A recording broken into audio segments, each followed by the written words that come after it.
Hey there YouTube, Spirit Smoker here. Today we're smoking some slightly rehydrated Foursquare English. I put one of these little, last time I opened this tin up it was all dry because I hadn't smoked it in a while, so I put one of these little guys in after putting it in some distilled water for about a half hour or so. Close the tin back up and now it's doing its magic right now. And I'm reaping the benefits. So this video is going to kind of be, and I'm smoking that in an unfinished 7LE, somewhat recently acquired one.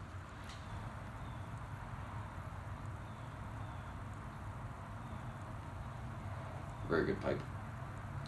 So this video is going to sort of be a little bit of a compilation of a few different topics, due to an inability to post a couple of my more recent attempts. The uploading videos onto YouTube from my phone is quickly becoming a pain in the ass. So I'm trying to condense a couple of these because it's been taking way too long and there's been too many hiccups and things like that in between. It's like I said, it's just becoming a royal pain. So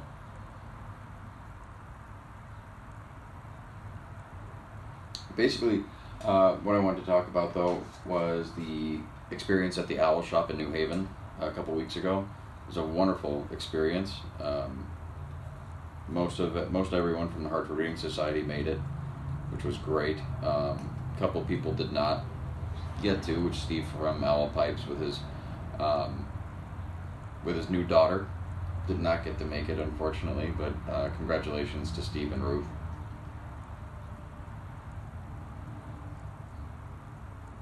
And their baby girl. She's adorable. But yeah, it was a wonderful experience. We basically all sat around. The blender at the Owl Shop brought out a 2-ounce baggie of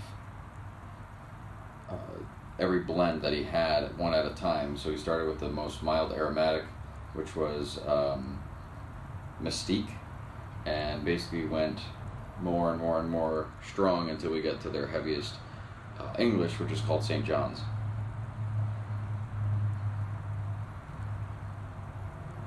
It's a very, very cool place. It was great. We would all smoke the same thing at the same time, and the room note that everyone got, so that was all the same. The experience was all the same, but we all got to throw in some descriptive words for it, and it was kind of funny. I got a real kick out of it because my two favorite blends were the Mystique, which is the most mild aromatic, and then the St. John's, which is their heaviest English. Not that I didn't like all the others in between, but those two just really stuck out for me as wonderful, just flavorful, delicious blends. Obviously just in different ways. One savory, one sweet sort of thing, I guess.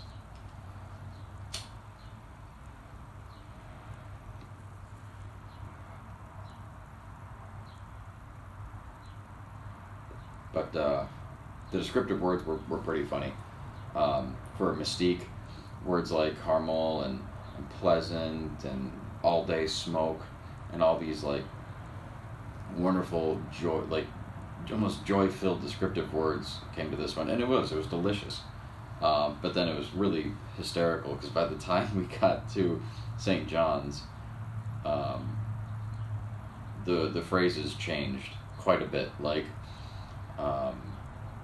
this is a leave me the hell alone blend, or I don't like people blend.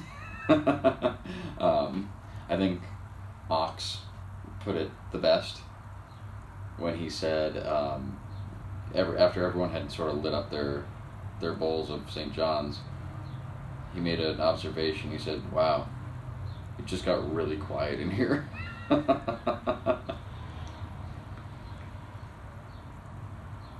I think that myself and Grateful Piper Tyler were the two that really enjoyed the St. John's. We ended up raffling off the remainder of each bag. People could choose which one they want when their number was called. By the time my number got called, so Grateful Piper Tyler got the bag of St. John's. I got a tin, an old 14-ounce Owl Shop tin of, the tin itself is St. John's cube cut. So I ended up buying some of the St. John's to throw in there.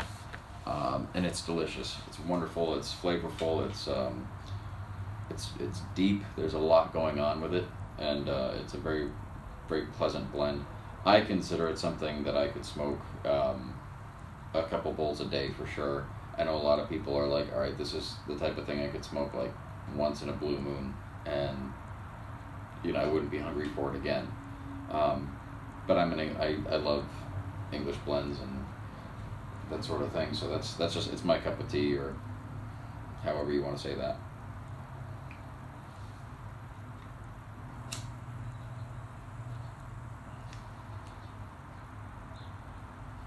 But a great blend anyway.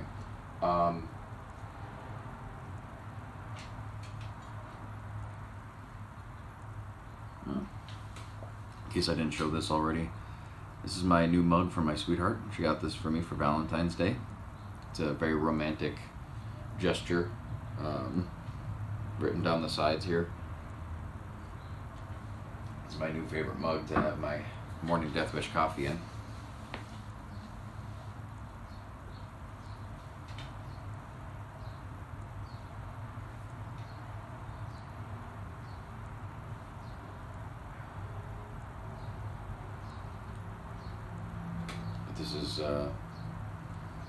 This is the calm before the storm for us, unfortunately. With the academy coming up and everything,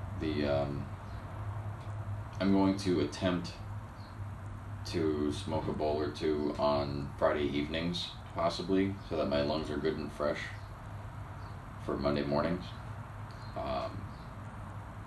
If that becomes a thing that I'm not able to keep up, then unfortunately the pipe smoking will have to take a back seat during that time, unless we have a long weekend, which there are a couple within that time frame.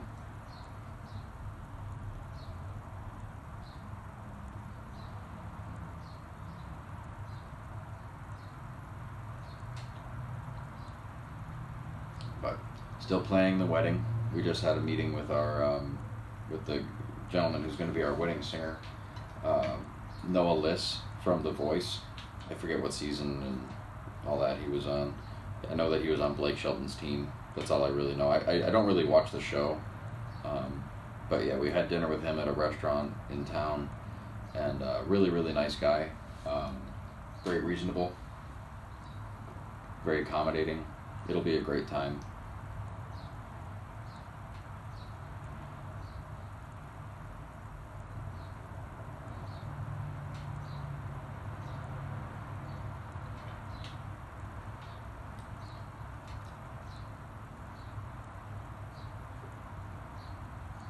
Also, Jim from Heart Breeding Society, Mr. Jim Coburn, turned me on recently to this Pipe Life, the website / forum, if you will, that I'm enjoying very much.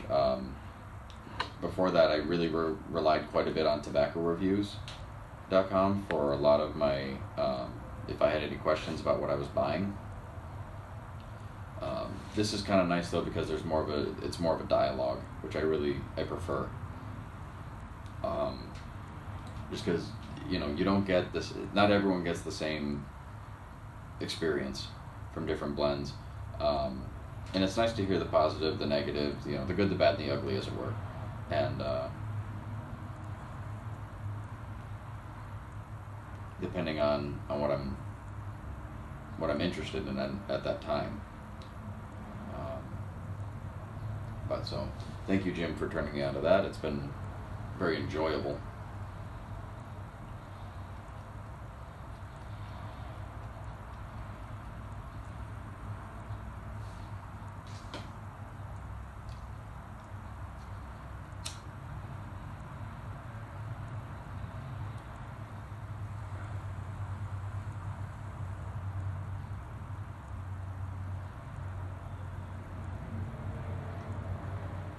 But good times ahead.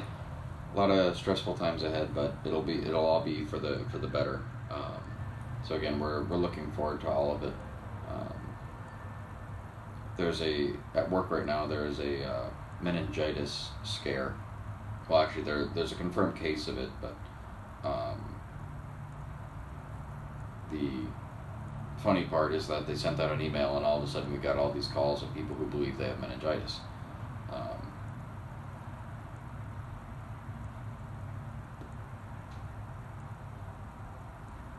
One of the symptoms is a sore neck, as well as a fever, and nausea, that kind of thing.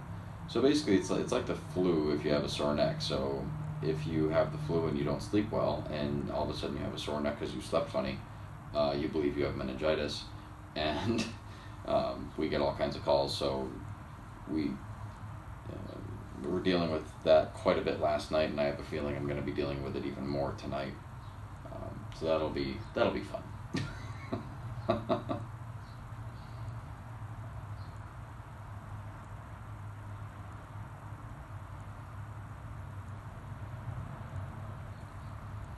It's amazing when you describe symptoms of something to somebody, all of a sudden they have it.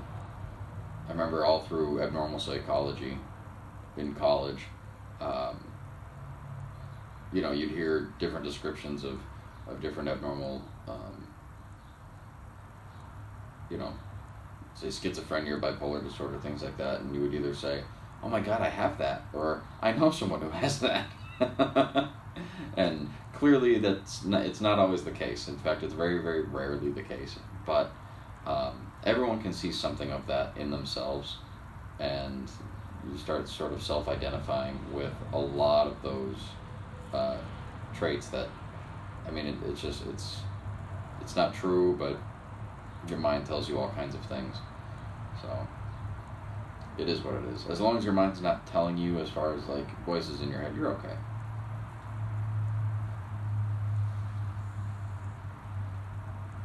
But hopefully it'll be an uneventful night tonight. Again, I have a couple days off coming up, and it's supposed to be in the high 50s, so I'm looking very much forward to that. And we're supposed to be meeting up with a couple of dear friends of ours for dinner tomorrow night, actually. So that'll be fun. Alright guys, thank you so much for watching. I hope I didn't bore you too much. I hope you have a great rest of your day. Stay happy, stay healthy, and keep smoking.